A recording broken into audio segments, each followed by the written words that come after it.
केवलं ज्ञानमूर्तिं द्वन्द्वातीतं गगनसदृशं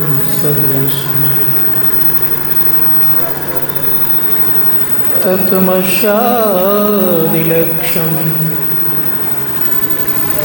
एकं नित्यं विमलमचलं सर्वधी साक्षिभूतं भावातीतं त्रिगुणरहितं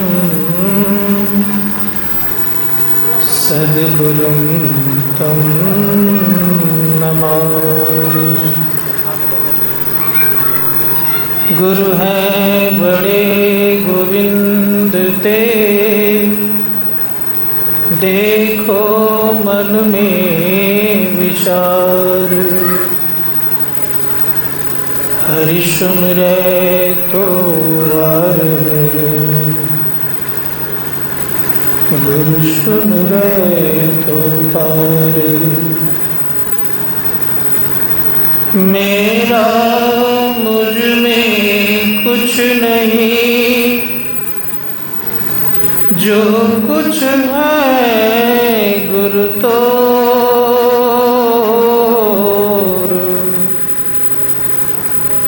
तेरा तुझको सौंपता, क्या लागत है मोर। मंगल मूर्ति सतगुरु,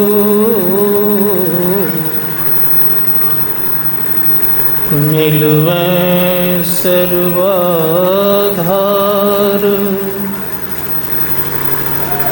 मंगल में मंगल करन, बिलवा बारंबार। धन्य धन्य सतगुरु सुखदार। महिमा कही न जाए, जो कछु कहो तुम्हारी कृपा। मोते कछु न गुसाए। बोलिए प्रेम से श्री सद्गुरु महाराज की जय। नहीं ठीक होगा, एक बार प्रेम से बोलिए श्री सद्गुरु महाराज की जय। मंचस्थ पूज्य महात्मागण, सम्माननीय समस्त विद्वत्तजन, समादरणीय सज्जनवृंद, आदरणीय माताओं तथा भक्तिमती बहनों,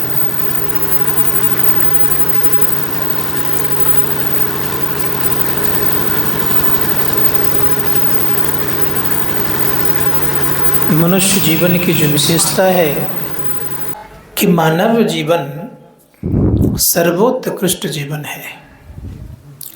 इसका कुछ विशेष महत्वपूर्ण होना चाहिए, महत्वपूर्ण कार्य भी होना चाहिए। जो संसार में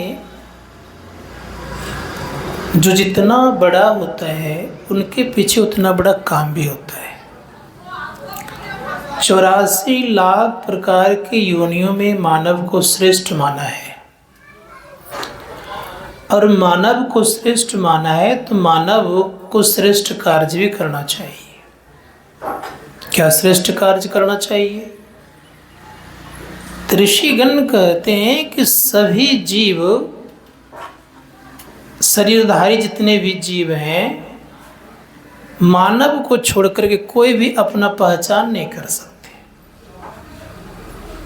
केवल मानव में एक ऐसी शक्ति है और ऐसी व्यवस्था परमात्मा ने की है कि केवल मानव ही अपने आप को पहचान सकते और अपना खोज कर सकते हैं। इसलिए धर्मशास्त्रकार कहते हैं कि मानव सबसे श्रेष्ठ कार्य करके सबसे बड़ा और बन सकता है। कितना बड़ा बन सकता है? आप लोगों के नज़र में सबसे बड़ा परमात्मा होता है। सबके नज़रों में परमात्मा बड़े हैं। तो मानव में ये गुण है कि परमात्मा बन सकते हैं। अभी क्यों नहीं हैं हम लोग? इसलिए नहीं अभी हैं कि हम लोग ना अपने आप को जानते हैं, ना माया को जानते हैं, ना ईश्वर परमात्मा को जानते हैं। इसी कारण से जीव कहला रहे हैं। बात समझ रहे हैं? जिस दिन ये तीनों चीज आप जान जाएंगे उस दिन जीव नहीं रहेंगे, आप भी हो जाएंगे। ईश्वर अपने आप को भी जानते हैं, माया को भी जानते हैं, और ईश्वर हैं तो हैं ही। तो संत महात्मा गण कहते कि एक भिन्नता है जीव में और परमात्मा में। यही भिन्नता है कि परमात्मा सब कुछ जानते हैं और आप खुद अपने आप को भी नहीं जानते हैं। यही डिफरेंस, और कोई डिफरेंस नहीं है। संतों ने कहा इसी डिफरेंस को, अर्थात इसी अंतराल को जो हटा देता है वो आगे बढ़ जाता है। तो क्या करना चाहिए? का इसके लिए हम लोगों को मनोयोग पूर्वक सत्संग करना चाहिए। सत्संग करेंगे तो पता चलेगा कि मैं कौन हूँ, कहाँ से आया हूँ, कहाँ जाऊँगा, ये पता कर लीजिएगा। बौद्धिक रूप से ही सही, लेकिन पता करेगा मैं हूँ कौन, कहाँ से आया हूँ, कहाँ जाऊँगा। मुख्य रूप से इतना तो जरूर जान जाएंगे बौद्धिक रूप से कि मैं शरीर नहीं हूँ, शरीर के भीतर में रहने वाला आत्मा हूँ। इतना तो सबको पता है। कहाँ से आए हैं, कहाँ जाएंगे, ये पता नहीं है। धर्मशास्त्रकार कहते हैं कि इस चीज को ही पता अगर करना चाहते हैं कि कहाँ से आए, कहाँ जाएंगे, ये भी पता हो जाएगा। कब होगा? जब हम आप सत्संग करेंगे तो गुरु महाराज को सब पता था कि मैं कहाँ से आया हूँ, पहले कौन था, ये सब पता था। हम लोग क्यों नहीं पता है? हमारी ऊंचाई वहाँ तक नहीं है। धर्मशास्त्रकार कहते कि जैसे ऊंचाई आपकी होगी तो आप भी पता लगा लीजिएगा कि मैं कहाँ था पहले, अब कहाँ जाना होगा। धर्मशास्त्रकार ने कहा कि इस चीज का ज्ञान करना बहुत जरूरी है। अपने आप को जानना परम आवश्यक है। अब एक बात मैं आप लोग आज रख रहा हूँ सन्मुख। सबसे पहली बात यह है कि अपने आप को जानने में लाभ क्या है और दूसरों को जानने में लाभ क्या है, ये जानना चाहिए। संत महात्मा गण कहते हैं कि जब अपने आप को जानता है तो परम सुख को प्राप्त करता है। जब अपने आप को जानता है तो परम आनंद में रहता है। जब अपने आप को जानता है तो परमात्मा बन जाता है। जब अपने आप को जानता है तो माया उसके बस में हो जाती है। जब अपने आप को जान लेता है तो सब जगह वो व्यापक हो जाता है। अब बताइए, अपने आप को जानने में लाभ है कि हानि है? क्या है? मैं इसीलिए आज रख रहा हूँ आप लोगों के सन्मुख कि सत्संग तो बहुत बार सुनते आ रहे हैं, लाभ और हानि क्या है सत्संग से? तो धर्मशास्त्रकार कह रहे हैं कि अपने आप को जानने में इतना सारा लाभ है और दूसरों को जानने में, इसके विषय में भी जान लीजिए। इसमें लाभ तो कम है, ज़्यादा हानि है। आपने दूसरों को जाना, उनके गुण धर्म को जान लिए, आपकी बुद्धि संशयात्मक हो गई। ठीक है? आपने दूसरों को जाना, बहुतों को जाना, आपने क्या लाभ मिला? क्या सुख मिला आपको? शांति मिली आपको? धर्मशास्त्रकार कहते कि न शांति मिलती है, न सुख मिलता है, न आनंद मिलता है। किसको जानने पर? दूसरों को जानने पर। लेकिन अपने आप को जानने पर शांति मिलती है, सुख मिलता है, परम आनंद मिलता है, और स्वयं आप परमात्मा होते हो। बताइए क्या करना चाहिए? अपने आप को जानना। संत महात्मा गण ने कहा, इसलिए संतों ने कहा है कि सबसे बड़ा काम है अपने आप को जानना। इससे बड़ा संसार में कोई काम बड़ा है ही नहीं। दुनिया की ही बात मैं केवल नहीं कर रहा हूं, तीनों लोकों में सर्वश्रेष्ठ कोई कार्य है तो ऋषि मुनियों ने कहा है कि अपने आप को जानना। धर्मशास्त्रकार कहते कि जब तक अपने आप को नहीं जानोगे तब तक तुम दुख के गर्त से बाहर नहीं हो सकते। इतना ख्याल रखिएगा। आप कुछ भी बन जाएं, संसार के राष्ट्रपति बन जाएं, देश का, ये पूरे विश्व का मालिक बन जाएं आप, लेकिन जब तक अपने आप को नहीं जानिएगा तब तक आपकी बेचैनी बनी रहेगी।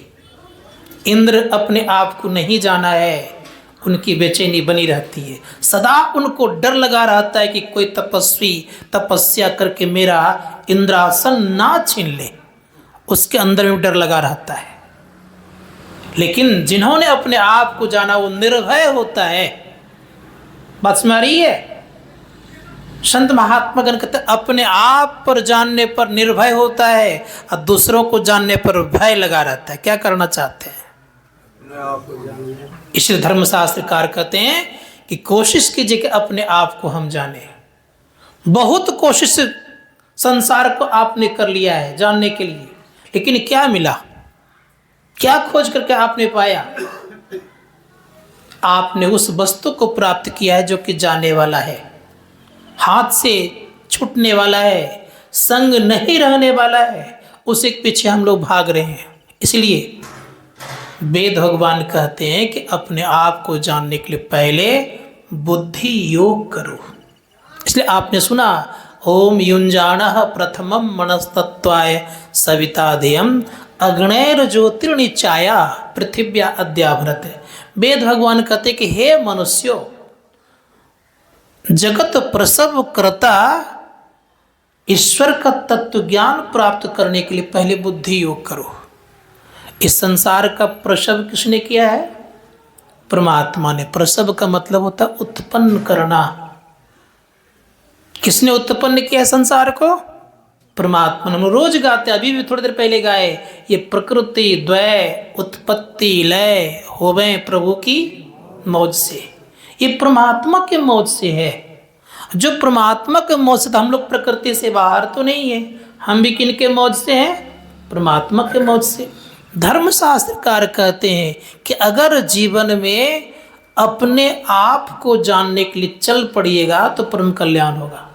परमात्मा ने कैसी व्यवस्था की है मालूम है? शरीर को जब हम चलाते हैं सड़क पर तो मानव निर्मित रास्ता है वो। अलकतरा, सीमेंट, गिट्टी, सरिया, बालू से बनता है। ये कहीं मिट्टी का रास्ता रहता है, इस पर शरीर चलता है, लेकिन उतना सुखकर नहीं होता। कहीं थोड़ी सी चोट लगती है तो दर्द भी करता है, परेशानियां भी होती है। देखते होंगे, सुनते होंगे आप लोगों ने कि फलाने जगह बहुत भयंकर एक्सीडेंट हो गया। लेकिन धर्मशास्त्रकार कहते हैं कि जो परमात्मा कृत मार्ग है वो बड़ा ही अनोखा है, बड़ा ही सुंदर है और बड़ा ही आनंददायक रास्ता है। कैसा मार्ग है? तो संत महात्मा गण कहते हैं कि संसार का मार्ग दूसरे के आधार पर प्रकाशित होता है। सूरज का उदय नहीं हो तो आप ठीक से चल नहीं सकते। लेकिन संत महात्मा गण कहते कि परमात्मा कृत जो मार्ग है वो प्रकाश युक्त है, बिना दीपक और प्रकाश जलाए जलते रहता है। कितना फर्क है? संतों ने कहा कि प्रकाश युक्त जो मार्ग है वो बड़ा ही आनंददायक है। कहेंगे कैसे आनंद है? एक बात मैं बताना चाह रहा हूं आप लोगों को। जैसे कोई साधक या कोई व्यक्ति घनघोर कमरे में बंद कर दिया गया हो, अब बरसों से वह बंद हो और उसको एक टॉर्च की रोशनी दिखाया जाए तो उस व्यक्ति को सुख लगेगा, दुख लगेगा? क्या लगेगा? क्यों सुख लगेगा? कारण यह है कि अंधेरे कोठरी में वो बरसों से पड़ा हुआ था।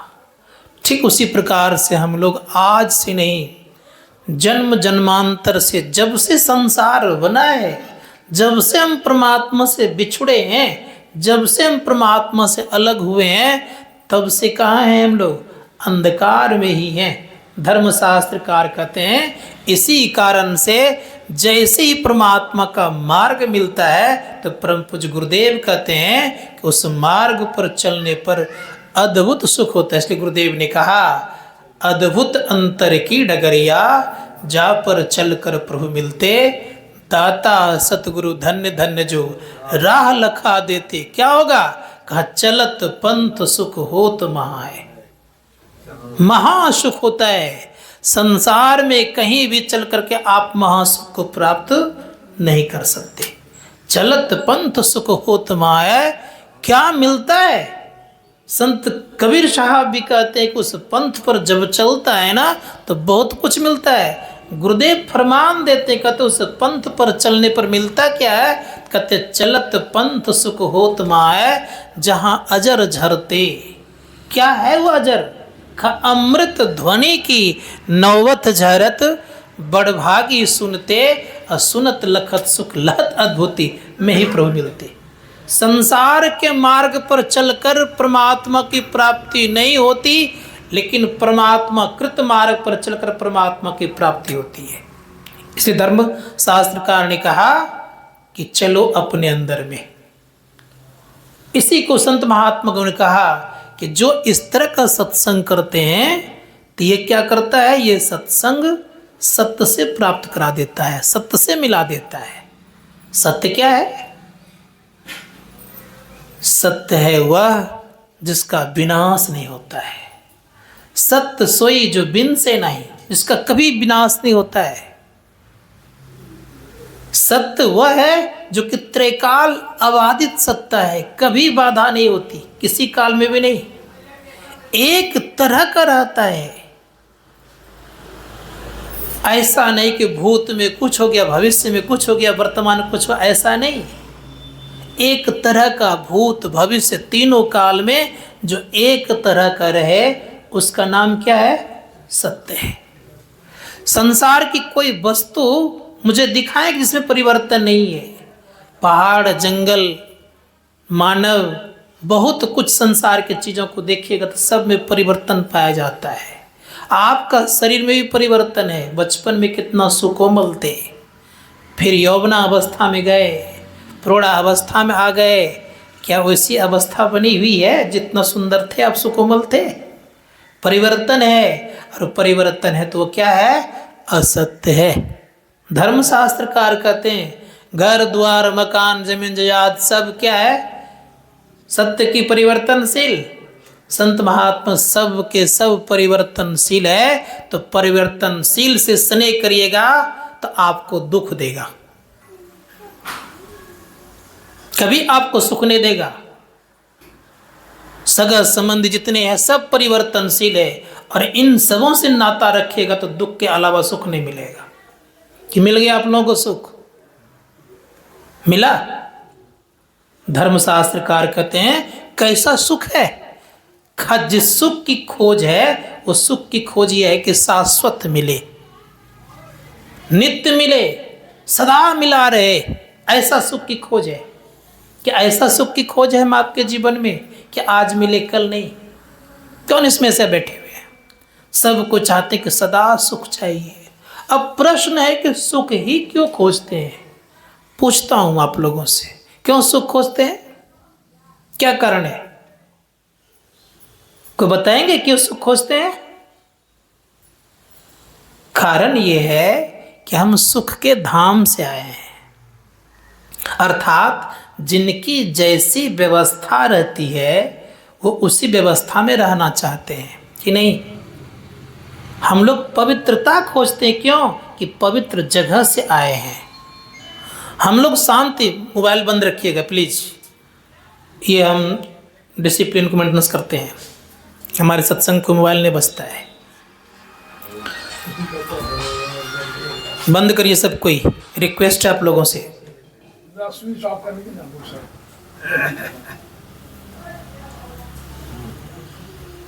मैं यहाँ पर कुछ नहीं बोल पा रहा हूँ तो मोबाइल वाले को हम उठा करके कहते हैं थोड़ा खड़े हो जाइए आप, और तब तक खड़े रहिए आप जब तक मोबाइल आपके पास है। नहीं तो रख से स्विच कर लेता हूँ मोबाइल भी। मैं कभी कभी मेंटेनेंस में करता हूँ डिसिप्लिन का।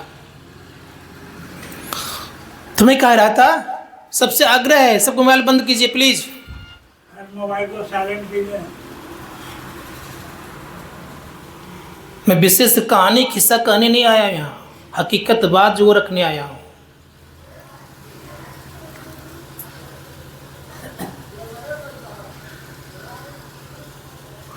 और उठ बैठ ज़्यादा भी पसंद मुझे, ये भी दो की चीज़ पसंद नहीं है, ना ज़्यादा उठ बैठ पसंद है और ना अधिक मोबाइल बजना पसंद है।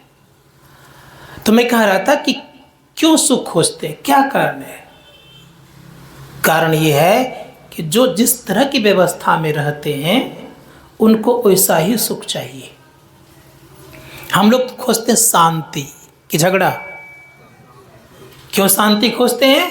कि शांति के यहाँ से आए हैं, अर्थात शांति स्वरूप परमात्मा से बिछड़े हुए हैं। सुख खोजते हैं शाश्वत, क्योंकि शाश्वत सुख के पास से आए हुए हैं। हम लोग पवित्रता खोजते हैं, अति पवित्रता के जगह से आए हुए हैं।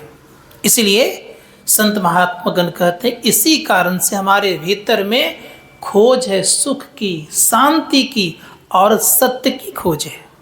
क्यों सत्य की खोज है? कि सत्य के जगह से आए हुए हैं। इसलिए संत महात्मा गण कहते हैं कि सत्य की जगह से आने के कारण हम लोगों को क्या खोज है? सत्य की। झूठ बोलने वाला का चोर भी पसंद नहीं करता है। इसलिए संतों ने कहा कि जब चोर पसंद नहीं करता है झूठ बोलना, तो विचार सकते हैं क्यों भाई? कि सब कोई उसी सत्य से बिछुड़े हुए हैं, इसी कारण से सत्य की खोज है। अब सत्य की खोज करने के लिए कहाँ जाना पड़ेगा? कहीं बाहर में आप चले जाइए, सत्य की खोज नहीं होगी। कहाँ होगी? ऋषि मुनियों ने कहा है कि सत्य की खोज के लिए इसी धरातल पर भगवान शिव आए, इसी धरातल पर भगवान विष्णु आए और इसी धरातल पर भगवान ब्रह्मा जी आए सत्य की खोज के लिए। तीनों ने तपस्या इसी धरातल पर की है, अर्थात पृथ्वी पर ही की है। अब सोच करके देखिए कि सबों ने सत्य की खोज के लिए धरातल पर आए, लेकिन खोज किसकी की? सत्य की। भगवान विष्णु के तपस्या स्थली बद्रिका आश्रम है, भगवान शिव का तपस्या स्थली केदारनाथ है। संत महात्मा गण कहते कि सबने आकर के तपस्या की। संतों ने कहा कि तपस्या के लिए इस धराधाम पर आए और मानव शरीर धारण किए। अब कहाँ किए? तपस्या तो धरातल पर आए, किए कहाँ? तो अपने अंदर में चलने का प्रयास किए। और जो अपने अंदर में चलता है तो संतों ने कहा रोज चलते हैं लोग, एक दिन भी कोई चले बिना रहते नहीं है। कि रहते हैं, रोज चलते हैं। एक दिन भी कोई ऐसा नहीं होगा कि जो कि चले बिना रहता होगा, सब के सब चलते हैं। लेकिन संत महात्मा गण कहते हैं कि चलते हैं नीचे के तरफ। चलना किधर चाहिए? ऊपर के तरफ, लेकिन सब के सब नीचे की तरफ चल रहे हैं। और नीचे की तरफ चलने से इंद्रियमय ज्ञान होता है, याद रखिएगा।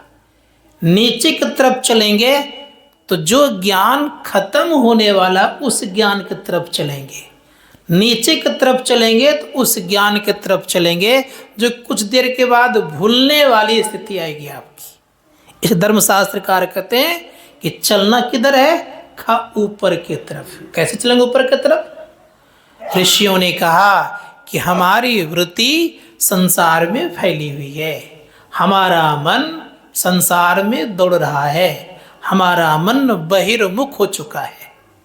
अब एक प्रश्न है आप लोगों से, इस शरीर में हम लोग कहाँ रहते हैं? संतों ने कहा कि जहाँ हम लोग रहते हैं वहीं से चलना होता है। तो रहते कहाँ शरीर में है? कौन बताएंगे शरीर में कहाँ रहते हैं? पक्का मालूम आपका क्या चक्कर में रहते हैं आप? बताइए तो कहाँ रहते हैं, कौन बता सकते हैं? जलंधर बाबू बोले, जालंधर क्या नाम है, जलधर बाबू बोले आज्ञा चक्र में। और कौन बोलेंगे? आज पूछता हूँ मैं।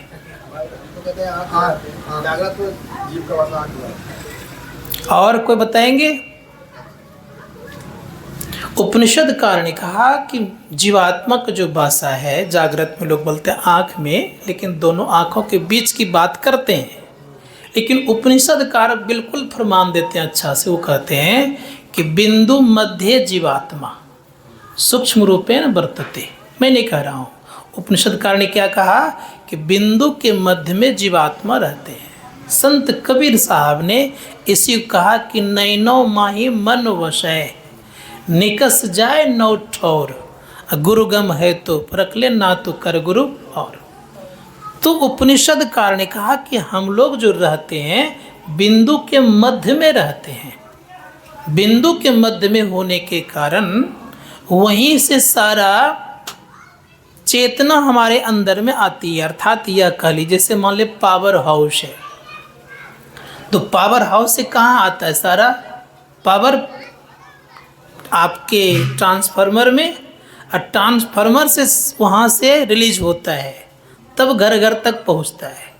संत महात्मा ठीक उसी प्रकार से सारा स्रोत जो है वो बिंदु के मध्य में जो जीवात्मा रही, वहीं से चेतना आती। इसलिए देखते होंगे कि सबसे पहले उदाहरण दे रहा हूँ, ये विज्ञान भी मानता है। जैसे मान लिया जाए हम लोग को एक चींटी काटती है पैर में, तो चींटी काटती परिणाम ये होता है कि तुरंत किसको कन्फर्म करता है? दिमाग को। संत महात्मा को तब वहाँ पर हाथ पहुँचता है। विचार करिएगा। ठीक उसी प्रकार संतों ने कहा कि हम लोग रहते हैं कहाँ? बिंदु के मध्य में। लेकिन रहते किस तरह से हैं? धर्मशास्त्रकार कहते कि रहते इस तरह से हैं जैसे वहाँ पर दो दल है। याद रखिएगा, सबको बढ़िया सुनिए। दो दल है, एक दल है नीचे और दूसरा दल है ऊपर। बड़ा गहराई समझना होगा।